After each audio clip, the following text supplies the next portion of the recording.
Hello, Sagittarius. Kamusta? Itong reading mo, titignan natin ano yung mga posibleng paparating sa'yo, mga pwedeng mangyari itong mga natitirang araw ng July hanggang katapusan.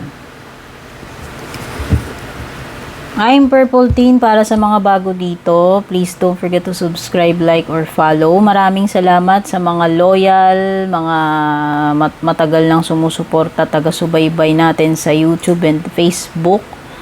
Regarding mga personal readings, dumiretso kayo sa aking FB page. Doon po kayo mag-message kung balak nyo mag-book, mag-inquire. Lahat ng details na kailangan nyo nakalagay sa description sa ibaba, pakibasa at nasa dulo ng ating reading. Shoutout na rin sa ating mga YouTube channel members at sa ating mga FB page subscribers. I-flex ko yung mga names ninyo doon sa dulo ng ating reading. Yan, doon nyo makikita lahat. Okay, tignan na natin ano ba itong mga energies na possible na mangyayari or paparating sa iyo. Itong mga remaining araw ng July hanggang katapusan. Pero ito ay timeless reading din naman, no? Kahit kailan nyo man ito mapanood. At saka welcome din yung mga cross-watchers dito. Yan, Sun, Moon, Rising, Venus, Sign, Sagittarius. Okay, ang unang card mo is Ring. Meron ka ring chair empty. Uy, may aalis. May aalis. Or mawaalis sa buhay mo. Meron kang tatanggalin or mayroong kusang aalis sa buhay mo dito. At wow, wishbone. Wish granted. Meron ka ring rooster. Meron ka ring bread. Meron ka ring club, harp,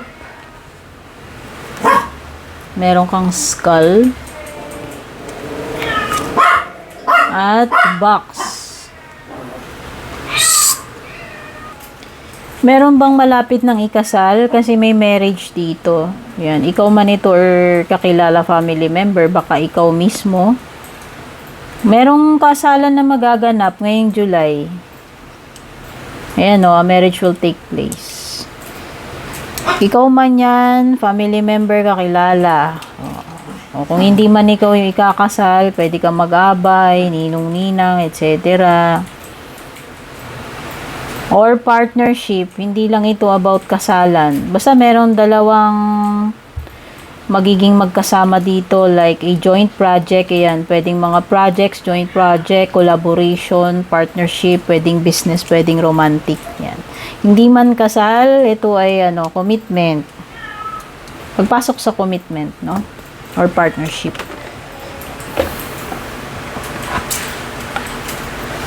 Sabi ko nga sa iyo dito, merong kang tatanggalin sa buhay mo or kusang aalis. Yan. Tao man ito or hindi, ha? Sagittarius. So, this applies to all. Kung ano man yung mga possible na matatanggal sa buhay mo, sa sistema mo, tao man yan o hindi. Someone living in, yung parang iiwan niya itong position nito sa buhay mo. Magkakaroon uli ng space. May magmo-move out, may tatanggalin, may aalis, may pwedeng mawawala. No? At merong matutupad ngayong July. Yun naman yung maganda rito, Sagittarius. Kung ano man ito na gusto mong mangyari, request mo, kahilingan mo, yan, pwedeng itong wish mo daw ay maging granted. Meron ditong Year of the Rooster pinanganak. Ayan, o someone na mahilig magsabong. O baka may mga alaga kayong manok, panabong man yan or hindi. Ayan. Pero rooster, this is male figure. Pwedeng lalaki. Someone daw na maingay, mayabang, arugante na dapat iwasan mo. Iwasan mo na lang tong person na to. Kung sino man yung arugante, mayabang na yan. Maboka no? At merong period ng prosperity and abundance paparating sa'yo, Sagittarius. Ang ganda.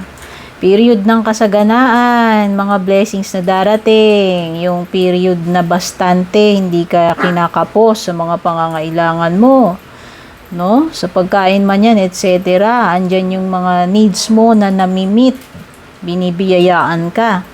Ito ay period ng pagiging maaliwalas, maalwalang kabuhayan, hindi hikahos, no, hindi hirap, hindi ka ganun ka problematic, no? At least blessed ka kasi palaging merong makakain. Hindi man to ganun ka big deal, at big time na ano. At least, 'di ba, andyan yung mga blessings ni God na palaging may mga grasya pa rin, may pagkain pa rin, at saka yung mga needs. Okay? Natutugunan yung mga needs. Pamalo, club. Okay. Meron someone na mambabraso sa'yo dito, ifo-force ka or ipo-provoke ka. No? Parang ipipilitin ka niyang gawin. Kahit na ayaw mo, kahit labag sa kalooban mo, pipilitin ka nito or ipo-provoke ka niya. Ipo-push ka niya na gawin So, yan Pwedeng provocation, pwedeng hinaharas ka, ginigipit ka, ipinupush ka to your limits. Yan. Pwedeng magiging no choice ka, mapipilitan kang gawin yung ayaw mong gawin. Someone, kung sino man tong taon, baka siya rin yung rooster. Tapos, meron ding happiness pa parating sa'yo. Ayan, Baka maraming mga, ganap ngayong July, Sagittarius na mai-enjoy mo.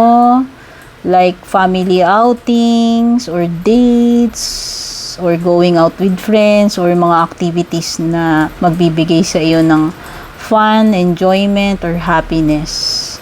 Or just pagiging blessed and happy sa kung anong meron ka, sa mga blessings na tinatamasa mo, kasi may prosperity and abundance dito Tsaka merong something na matutupad para sa'yo. Baka yun. This is a period of blessings and happiness.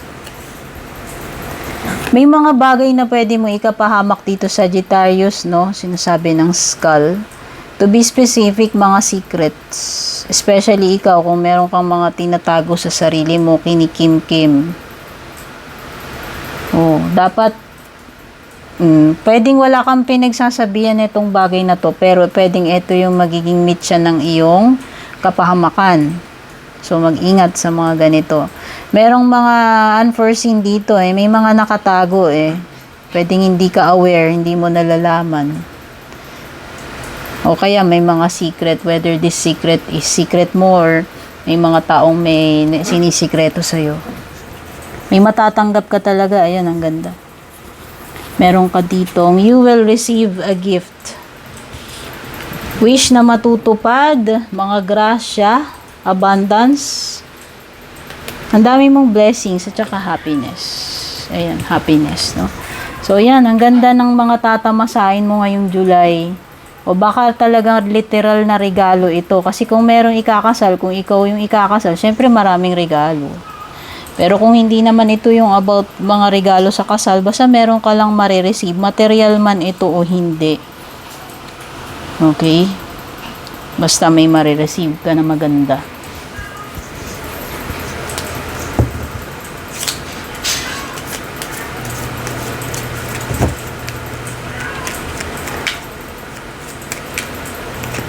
Meron ka ditong planning. Meron kang major life change.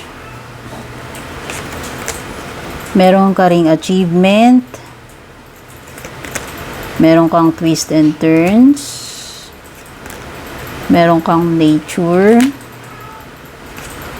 At challenges. Planning. Ano ba ito?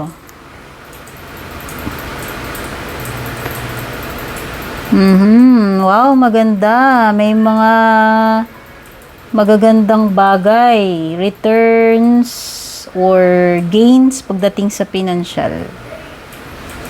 Okay, merong ano dito. Merong mga leveling up pagdating sa financial. Good news pagdating sa pera, yan, mga ganyan. Ito daw yung perfect timing, Sagittarius, dito sa iyong mga pinaplano to secure your future or yung future mo and loved ones mo. Importante na yan, pwedeng may mga naiisip ka na or pwedeng ang sinisimulan mo na to ngayon Nagpaplano ka na para sa iyong future at sa future ng iyong loved ones. At merong mga pagbabago dito. Major life change ito. Ito yung perfect time para sa mga pagbabago na gusto mong gawin, no? Lalo na yung mga plans mo about your future. Ito na yun, itong July. Pwedeng may mga changes ka na gagawin ngayong July. Ayan, no? Sa lifestyle mo, sa location, yan pwedeng lilipat ka. Lilipat ka ba ng tirahan? Nagpaplano ka bang mag-abroad? Nagpaplano ka bang lumipat ng job, company? Okay. Basta may mga major life changes gagawin ka ngayong July. At may success, achievement sa iyo. May enjoy mo yung limelight. Meron kang something na reward ng iyong pinaghirapan. Tatamasain mo itong limelight na ito. Basta kung ano man to, merong mission accomplished para sa iyo. May ma-achieve ka ngayong July. Pero, pwede kang magkaroon ng problem tungkol sa family member na may health issue. Oo. Pwede yun yung magiging problema mo or ipag-aalala mo. At, yan, sabi dito, magwo-worry ka tsaka may mga sleepless nights. So, sana wala namang mau-hospital, ma-admit, may ER, no? Kasi parang may mapupuyat dito tsaka maraming alalahanin.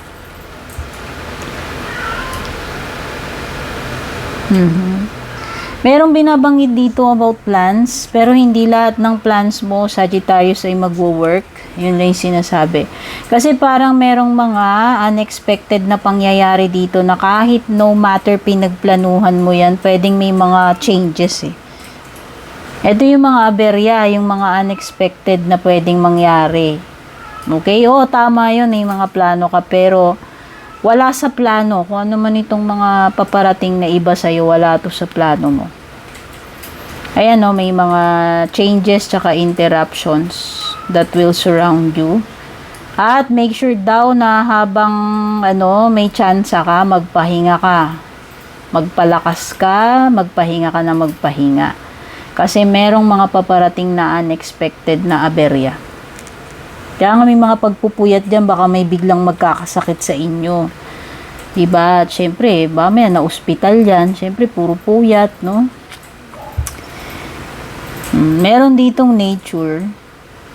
O baka may mga adventure outdoors, travel, o sa mga nature like yung mga beaches, or yung may mga puno, bundok, may mga, basta may nature, outdoor siya, may mga animals or farmlands or dagat. Sabi dito, kailangan mong maka-experience ng nature. Baka may mga plans, travel plans kayo, bakasyon na ganito. Na nasa dagat, magsi-swimming, outing, yan yung mga ganyan, or mountain climbing. May mga challenges talaga, oh. Kaya importante talaga yung mga pagpaplano. Hindi man mag-work lahat yung plano mo, Sagittarius, at least may ginawa kang plan. Basta merong mga something dito na unexpected na aberya. Kailangan mo ng maraming tulog habang hindi pa dumarating yan. Pahinga ka na. Pagandaan mo na tong mga challenges na ito. Pwedeng may magkaroon ng mga problema, mga gulo-gulo, conflict. Okay, iwasan na lang na maging malala yung sitwasyon, no? Iwasan mo tong mayabang na person na yan, na arrogante. Okay, sana makatulong tong reading na ito sa'yo, Sagittarius. Kung nagustuhan mo, don't forget to leave a comment, pa-like and share na rin. Take care, babush!